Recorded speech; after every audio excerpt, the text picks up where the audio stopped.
오늘 우리에게 주신 하나님의 말씀은 사도행전 28장 30절에서 31절 말씀입니다. 바울이 온 이태를 자기 삿집에 머물면서 자기에게 오는 사람을 다 영접하고 하나님의 나라를 전파하며 주 예수 그리스도에 관한 모든 것을 담대하게 거침없이 가르치더라. 오늘 이 말씀에 많은 은혜 받으시기 바랍니다. 오늘 사도행전 28장 마지막 절에 보면 바울이 행한 일에 대해서 이렇게 쓰고 있죠. 하나님의 나라를 전파하며 주 예수 그리스도에 관한 모든 것을 담대하게 거침없이 가르치더라, 이렇게 되어 있습니다. 이 두 단어가 저는 신앙생활에 있어서 아주 중요한 단어라고 생각합니다. 그리스도인에게는 담대함이 있습니다. 혹 우리 안에 여러분에게 담대함이 없다면 그것은 예수 그리스도의 사람으로 분명하게 서 있지 않기 때문입니다. 내가 그리스도인이라는 것에 결단이 분명하지 않습니다. 교회 안에 그토록 오래 있으면서도 신앙생활을 하느라고 교회 안에서 신앙인으로, 종교인으로 할 일은 다 하면서도 담대함이 없는 사람들이 의외로 많은 것을 볼 수 있습니다. 그리스도인은 자기 믿음에 대해서 담대해야 합니다. 믿음에 대해서 담대하지 않으면 스스로가 도전받지 못하고 다른 사람도 그 믿음이 진짜라고 인정하지 않습니다. 여러분이 어느 직장에 있든지 또 여러분의 가족 중에서든지 늘 믿는 사람도 있고 믿지 않는 사람도 있는데, 믿지 않는 사람이 믿는 사람에게 요구하는 그리스도인의 삶은 자기 믿음에 담대한 사람이 되는 것입니다. 너 왜 믿어? 나는 이것 때문에 믿고 나는 이 일을 위해서 사는 사람이야. 이걸 원하는 거지. 너 왜 믿어? 글쎄 잘 모르겠는데 너는 아니? 이 정도의 신앙을 가지고 세상을 살 수는 없습니다. 그런 사람을 보고 영적으로 도전받는 사람도 없습니다. 그런 사람 때문에 자기의 삶이 바뀌지도 않습니다. 그런 점을 여러분들이 분명하게 생각하시고 사도행전을 이제 마무리하는 이 구절에 이르시면 좋을 것 같습니다. 로마 교회에 보낸 편지 가운데 로마서 1장은 바울이 로마 교회를 향한 자기의 마음들을 잘 드러내는 거죠. 로마 교회에 보낸 편지 첫 번째 서문에서 바울은 그렇게 표현합니다. 형제들아, 내가 여러 번 너에게 가고자 한 것을 너희가 모르지 않는다 얘기하죠. 바울은 로마에 여러 번 가고자 했습니다. 그런데 지금까지 길이 막혔다 이렇게 얘기하죠. 실제로 갈 수가 없었습니다. 15절에 보면 나는 할 수 있는 대로 로마에 있는 너희에게 복음 전하기를 원하노라 이렇게 되어 있습니다. 말하자면 일종의 목회자로서 또 이방인의 사도로서 바울이 갖고 있던 소망이 있다면, 내가 살아있는 동안에 로마에 가서 직접 로마에 있는 사람들에게 복음을 전하는 증언자, 설교자가 되기를 원했습니다. 근데 우리가 생각해 볼 것은 어떤 것인가 하면, 바울이 로마에 가게 됐을 때 어떤 환경에서 가게 됐나 하는 것을 보게 됩니다. 여기 30장 처음에 시작한 것이 그렇게 되어 있죠. 바울이 온 이태를 자기 셋집에 머물면서 이렇게 되어 있습니다. 여기는 이제 셋집, 말하자면 다달이 월세를 주는 집이라고 표현되어 있지만 실제로 이것은 로마 제국 안에 있던 일종의 감옥의 형태였다. 되게 이제 학자들은 그렇게 추정하고 또 주장합니다. 이제 문제는 과연 바울이 죄수의 신분으로 자유롭게 이동하지 못하고 사설 감옥과 같은, 말하자면 법의 제한을 받는 곳에 갇히게 됐는데, 자기를 스스로 이런 환경을 어떻게 이해했는가 하는 점이 훨씬 더 중요하다 이렇게 볼 수 있습니다. 저기 옥중서신으로 잘 알려져 있는 빌립보서에 보면 빌립보서 1장에 이런 구절이 있습니다. 12절 같이 한번 읽어볼까요? 형제들아, 내가 당한 일이 도리어 복음 전파의 진전이 된 줄을 너희가 알기를 원하노라. 바울은 예를 들면 감옥에서 각 교회들의 이제 자신이 세웠던 교회들을 직접 가볼 수 없으니까 옆에 그 교회에서 보낸 사람들이 있죠. 보낸 사람들이 바울이 거주하는 이 감옥과 같은 셋집에 비슷한 곳에 근처에 같이 머물면서 교회 소식도 전하고 교회가 보내온 옷도 주고 책도 주고 이렇게 바울을 말하자면 공개했죠. 살펴줬죠. 이제 바울이 그 당시 나이로는 이제 할아버지가 됐잖아요. 그러니까 노인이 됐으니까 바울을 잘 살펴주었습니다. 그 사람들 편에 주로 서신을 써서 다시 교회에 보냈는데, 그때 이렇게 얘기합니다. 빌립보에 있는 성도 여러분, 지금 내가 당한 일이 복음을 전하는 일에 큰 도움이 되었습니다. 아주 분명히 얘기합니다. 그리고 13절에 이렇게 표현합니다. 내가 죄수로 있는 것, 이건 조금 더 직접적인 얘기이기 때문에 나의 매여 있음으로 말미암아, 이렇게 표현합니다. 내가 지금 매여 있는 것, 즉 죄수로 일정한 공간에 구속되어 있는 것이 그리스도 안에서 시위대 안과 밖의 모든 사람에게 나타났는데, 형제 중 다수가 나의 매임으로 말미암아 주 안에서 신뢰함으로 겁없이 담대하게 하나님의 말씀을 전하게 되었습니다. 나의 매여 있는 것, 내가 지금 죄수의 신분으로 있고 이렇게 갇혀 있는 것이 오히려 믿음 있는 형제들, 또 바울의 목회와 사역을 감당할 후배 목회자들에게는 더 큰 도전이 되었다, 이렇게 표현합니다. 말하자면 지금 바울이 매여 있는 것이 오히려 복음을 더 안전하고 더 많은 사람들에게 전하는데 좋은 통로가 되었다, 이렇게 표현합니다. 저희는 이것을 하나님의 역사라고 부릅니다. 사도행전 20장 16절 18절에 보면 우리가 로마에 들어가니 바울이 죄수의 신분으로 압송되어 옵니다. 체포돼서 결박한 채로 포승줄에 묶인 채로 들어옵니다. 바울에게는 자기를 지키는 한 군인과 따로 있게 허락하더라. 그것은 바울이 여기까지 오는 과정 가운데 배에 난파하는 것, 파손하는 것을 막아주는 영적인 능력을 발휘했기 때문이죠. 그 배에 있던 로마의 관리들이나 다른 사람들이 탄원하지 않겠어요? 바울은 이런 사람이니까 풀어주면 어떻습니까? 풀어줄 수 없으니까 한 군인과 함께 따로 거하도록 허락했다는 거죠. 그를 지키는 군인과 함께. 근데 그 다음에 사흘이 지난 다음에, 여독이 풀린 다음에 바울이 한 일은 어떤 것인가요? 17절 읽어볼까요? 사흘 후에 바울이 유대인 중 높은 사람들을 청하여 그들이 모인 후에 이르되, 여러분 형제들아, 내가 이스라엘 백성이나 우리 조상의 관습을 배척한 일이 없는데 예루살렘에서 로마인의 손에 죄수로 내준 바 되었으니. 이 뒤로 이제 쭉 이어지는 말씀이 있는데, 사흘 후에 바울이 처음 한 일은 뭐냐면 유대인 중에 로마의 자리를 잡고 있는 신분이 있는 사람들 다 초청합니다. 자기를 변호합니다. 내가 죄가 있어서 여기 죄수로 온 게 아니다. 내가 그리스도를 믿는 것, 그리스도의 사도된 것은 여러분들이 갖고 있는 신앙을 완성시키기 위한 것이다. 전도를 다시 합니다. 그러니까 바울은 자기를 둘러싼 모든 것을 복음 전하는 도구로 사용한다는 거죠.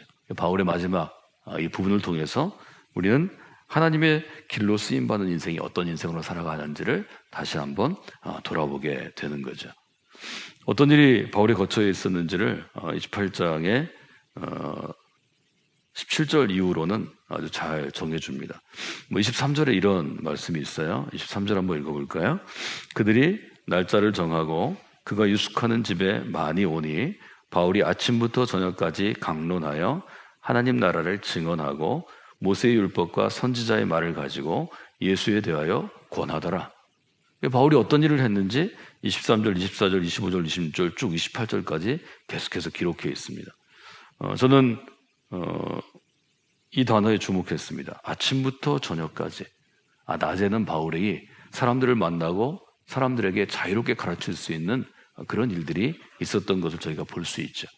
아침부터 저녁까지 했다는 거죠. 바울은 갇혀 있어서 그 공간을 떠날 수 없지만 사람들이 찾아왔다는 거죠. 바울은 지금까지 사람들을 찾아가는 복음 전도자였습니다. 근데 이제 나이도 들었고 움직일 수 없는 죄수의 신분이고 이제는 완숙한 사람이 됐으니까 사람들이 찾아오는 사역이 로마에서 이태 동안, 2년 동안 가능했다는 거죠. 이것은 하나님이 결정하시는 것입니다. 좀 내가 건강하고 이럴 때는 찾아갈 수 있지만 바울이 이제 노쇠하고 무릎도 아프고 온몸이 다 아플 것이고 평생을 복음 전하느라고 40대 50대 고생했으니까 마지막은 앉은 채로 복음을 전할 수 있게 하는 거죠. 그 다음에 저희가 주목할 단어가 세 가지 있습니다.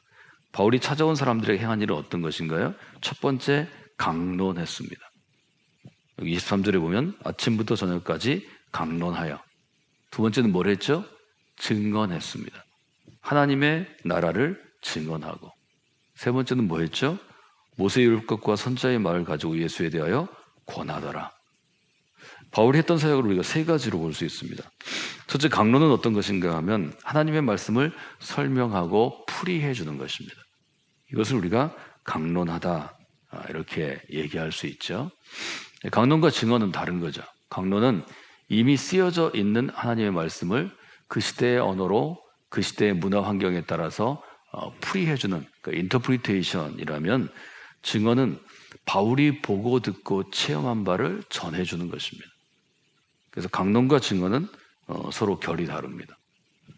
제가 이걸 말씀을 드리는 이유는 무엇인가 하면, 여러분이 일정 정도 나이가 들고 일정 정도 교회에서 섬기는 연수가 차고 교회에 여러분들이 영향력 있는 사람이 되면 강론도 할 줄 알아야 되고 증언도 할 줄 알아야 되고, 세 번째는 권할 줄 알아야 합니다.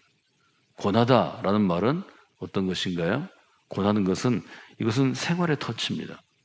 실제로 생활 가운데 좀 이렇게 하면 좋겠다. 내가 너를 어릴 때부터 보아왔는데 너는 성품에 있어서는 좀 이런 점이 있고, 또 교회 안에서 생활을 할 때 관계에 있어서는 이런 점이 있고, 또 신앙의 스타일에 있어서는 좀 이런 점이 있다. 내가 볼 때는 네가 이렇게 교회에서 사람들 대할 때 더 부드럽게 대하고, 네가 스스로 의견이 강하고 넌 좀 강직한 그런 의사 표현을 하는데, 교회에서 일할 때는 그렇게 하면 안 된다. 교인들의 말을 잘 듣고, 네가 어떤 일, 선교회를 하고 있으면 선교회를 이끌어갈 때 네 주장 피지 말고 거기 있는 사람들이 가고 싶은 곳으로 가고 하고 싶은 곳을 좀 받아들이는 그런 사람이 되라. 이건 권하는 거죠. 이것들이 조화롭게 돼야 합니다. 강론하는 것, 증언하는 것, 권하는 것. 이것을 잘 여러분이 조화를 시켜서 여러분의 신앙생활 가운데 잘 행하셔야 되고요. 또 하나 우리가 볼 수 있는 건 무엇인가 하면, 바울이 아주 완숙한 전도자가 돼서 이제 죽음에 이르는 벌써 50대 후반이 돼서 바울이 59살쯤 혹은 60세 전후에 삶을 마감한 것으로 보이는데, 지금으로 얘기하면 거의 80은 봐야 되겠죠. 그런 나이가 됐을 때 실제로 바울의 말을 듣는 사람들은 어떻게 반응했느냐. 24절 한번 볼까요? 그 말을 믿는 사람도 있고 믿지 아니하는 사람도 있어. 바울이 그 정도로 완숙하고 그 정도로 능력 있는 사람이고, 우리가 볼 때는 감히 범접하지 못할 그리스도인이지만, 바울이 로마에서 마지막 시간을 보내는 그 이태 동안 간절하게 강력하게 복음을 전했어도 반응은 어때요? 믿는 사람도 있고 어떤 사람도 있어요? 믿지 않는 사람도 있어요. 25절에 보면, 서로 맞지 아니하여 흩어질 때 바울이 한 말로 이르되 성령이 선지자 이사야를 통하여 너희 조상들에게 말씀하신 것이 옳도다. 그리고 인용합니다. 일렀을 때 이 백성에게 가서 말하기를 너희가 듣기는 들어도 도무지 깨닫지 못하고 보기는 보아도 도무지 알지 못하는도다. 말하자면 여전히 깨닫지 못하고 알지 못하는 사람이 있는 거죠. 사도행전의 마지막 구절이 중요한 것은, 사도행전의 마지막 구절이 끝을 맺는데 이 마무리하는 일종의 구성 때문입니다. 마지막 구절이 이렇게 되어 있죠. 바울이 온 이태를 자기 셋집에 머물면서 자기에게 오는 사람을 다 영접하고 하나님의 나라를 전파하며 주 예수 그리스도에 대한 모든 것을 담대하게 거침없이 가르치더라. 이렇게 되어 있습니다. 이것은 다른 성경의 마무리하고는 좀 다릅니다. 바울은 예를 들어서 마무리할 때 항상 그렇게 했죠. 주 예수 그리스도의 이름으로 빌립보에 있는 여러분에게 다시 내가 문안합니다. 우리 주님의 평화가 여러분과 함께 있기를 원합니다. 내게 이런 사람을 보내고 이런 일을 해줘서 너무 감사합니다. 다시 볼 때까지 여러분 잘 있으면 좋겠습니다. 말하자면 마무리를 하죠. 사도행전의 이 마지막 장면은 마무리가 아닙니다. 하나님의 나라를 전파하고 예수 그리스도에 관한 모든 것을 담대하고 거침없이 가르쳤다. 이렇게 딱 끝납니다. 그래서 이제 많은 사람들이 이 부분을 이야기하면서 우리는 사도행전 29장을 써야 한다. 이렇게 도전합니다. 저도 그렇게 생각합니다. 이제 우리가 해야 될 일은 바울이 했던 이 일을 이어받아서 배턴 터치해서 바톤을 받아서 똑같이 달려가는 것입니다. 땅끝까지 복음이 전해지도록 달려가는 것입니다. 바울을 통해서 예수님이 세우고자 했던 그 하나님의 나라, 21세기 대한민국에서, 이 대전에서, 이 둔산에서 우리가 세우기 위해서 달려가는 것입니다. 달려가는데 스스로 기록하면서 달려가는 것입니다. 우리의 기록을 모든 사람이 보지는 않을 것입니다. 그러니까 사도행전 29장을 기록하는 우리의 기록이 적어도 우리 성광교회 공동체 앞으로 나올 영혼들에게 또 그들이 우리 교회 가운데 생활하면서는 사도행전 29장에 이어서 또 다른 하나님의 행전, 하나님의 사람들이 행했던 이야기들을 적은 책이 되는 거죠. 그래서 우리가 X29 사도행전 29장을 다시 써내려가자 이런 마음으로 도전하고 또 신앙의 캠페인들을 벌이는 것을 우리가 보게 됩니다. 이 사도행전 쓰여지는 우리를 통해 쓰여지는 우리 시대 이 사도행전의 이 뒷부분이 더 복되고 귀하게 쓰임 받도록 여러분들이 기대하시고 할 수 있으면 이 새벽에 하나님께 나온 그런 열심과 믿음을 가진 여러분들이 그 일을 써나가는데 주역들이 중심 인물들이 되시기를 원합니다. 어떤 일이든 중심부에서 그 일을 감당하고 또 다른 사람들을 이끌고 가는 사람들이 있습니다. 그런 사람들이 제일 중요합니다. 그리고 모든 일은 그런 사람들을 통해서 이루어지는 것입니다. 바울의 시대에 수많은 사람들이 있었지만 바울을 돕는 동역자들은 뭐 이름을 써도 이게 수십 명에 불과합니다. 바울이 만난 사람은 수만 명이겠지만 또 바울의 은혜를 받은 사람은 수천 명이겠지만 바울의 사역을 끝까지 돕고 함께 일한 사람은 이름을 기록할 정도죠.